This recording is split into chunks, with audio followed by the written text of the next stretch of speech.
मोहतरम नाज़रीन, अस्सलामु अलैकुम वरहमतुल्लाहि ताला वबरकातुहू।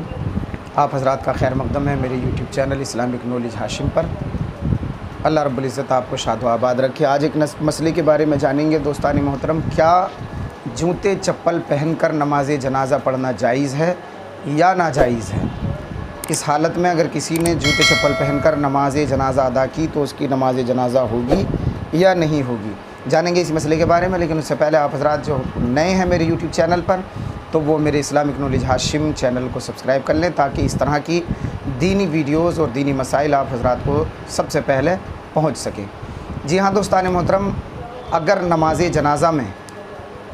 जनाज़ा जूते चप्पल पहन कर कोई नमाज जनाज़ा अदा करता है तो मसला है।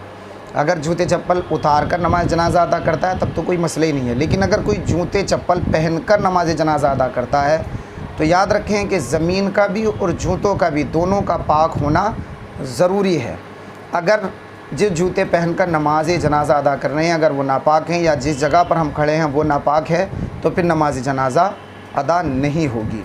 इसी तरह से फतावा आलमगीरी किताबुस्सलात जिल्द नंबर 1 सफ़ा 69 पर लिखा हुआ है, यानी नमाज जनाज़ा पढ़ने वाला अगर निजासत पर खड़ा हुआ और उसके दोनों पाँव यानी जूतों और जुराबें निजासत पर हों तो उसकी नमाज जनाज़ा जायज़ नहीं होगी।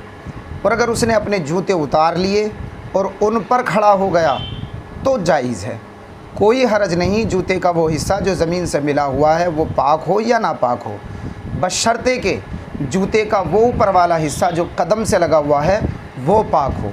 इसी तरह से आला हज़रत अज़ीमुल बरकत इमाम अहले सुन्नत फतावा रज़विया जिल्द नंबर 9 सफ़ा नंबर 188 आला हज़रत फरमाते हैं कि अगर वो जगह पेशाब वग़ैरह से नापाक थी या जिनके जूतों के तले नापाक थे और इस हालत में जूता पहने हुए नमाज़ पढ़ी तो उनकी नमाज ना हुई। एहतियात यही है, इस एहतियात को बगौर सिमात करें। एहतियात यही है कि जूता उतार कर उस पर पाँव रख कर, बहुत सारे हज़रात इस चीज़ को बुरा समझते हैं कि जूता उतार कर अगर उसके ऊपर पैर रख कर नमाज जनाज़ा अदा कर लें तो वो इसको बुरा जानते हैं, बुरा समझते हैं, लाइल्मी की बुनियाद पर, मसाइल से वाक़फ़ियत ना होने की बुनियाद पर। तो आला हज़रत फरमाते हैं एहतियात यही है कि जूता उतार कर उस पर पाँव रख कर नमाज़ पढ़ी जाए कि ज़मीन या तला नापाक हो तो नमाज में कोई खलल ना होगी, बशर्ते के पाँव का जो ऊपर वाला हिस्सा है जूते का तो वो पाक हो। जूते का जो ऊपर वाला हिस्सा है वो पाक होना चाहिए। तो जूता चप्पल पहनकर नमाज जनाज़ा जायज़ उस वक्त है कि जब जूते का तला और ज़मीन दोनों पाक हों। और अगर उतार कर उसके ऊपर पाँव रख कर नमाज़ पढ़ता है तो कोई हरज नहीं है, कोई कबाहत नहीं है, नमाज जनाज़ा जायज़ है, नमाज जनाज़ा हो जाएगी, अदा हो जाएगी। अल्लाह मुझे भी आपको भी अमल की तौफ़ीक़ अता फ़रमाए। अस्सलामु अलैकुम वरहमतुल्लाह।